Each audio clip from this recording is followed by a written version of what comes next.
Most people buy a soundbar expecting an instant upgrade in sound quality. And sometimes it is an upgrade, but in many cases the soundbar itself isn't the problem. It's how people use it. Poor placement, wrong expectations, and simple setup mistakes can turn a good soundbar into a disappointing experience. In this video, I'll walk you through the biggest soundbar mistakes people make, and more importantly, how to avoid them, so you can actually get the sound quality you expect.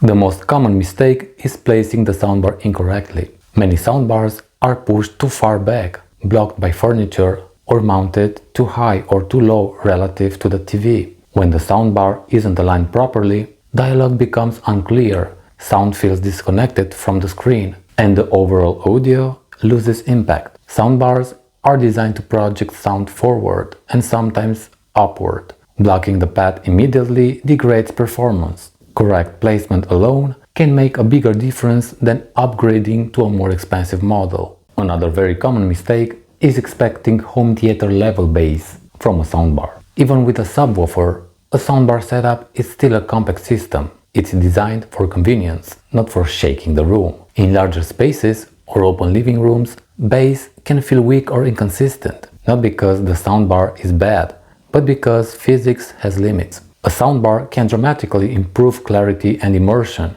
but expecting full cinematic bass often leads to disappointment. Understanding what a soundbar can and can't do sets realistic expectations and better satisfactions. Room size plays a much bigger role than most people realize. A soundbar that sounds great in a small or medium-sized room may struggle in a larger space. Sound dispersion, reflections, and listening distance all change how audio is perceived. If the room is too large, dialogue can sound thin, surround effects feel weak, volume needs to be pushed higher, causing distortion. Matching the soundbar to the room, not just the TV, is critical for good sound. Many people never touch the soundbar settings after plugging it in, but features like dialogue enhancement, voice clarity modes, night mode, dynamic range control can completely change how clear speech sounds.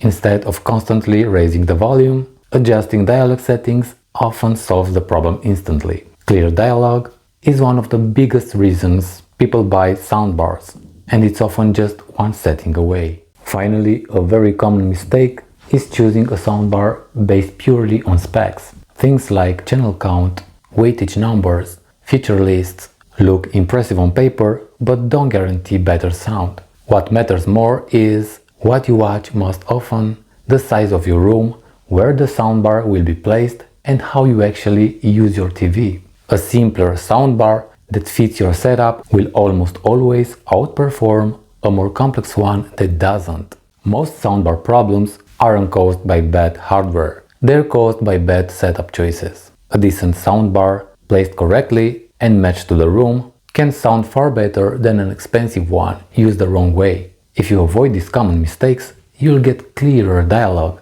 better immersion, and a more enjoyable experience overall. If you found this breakdown helpful, feel free to subscribe to my channel.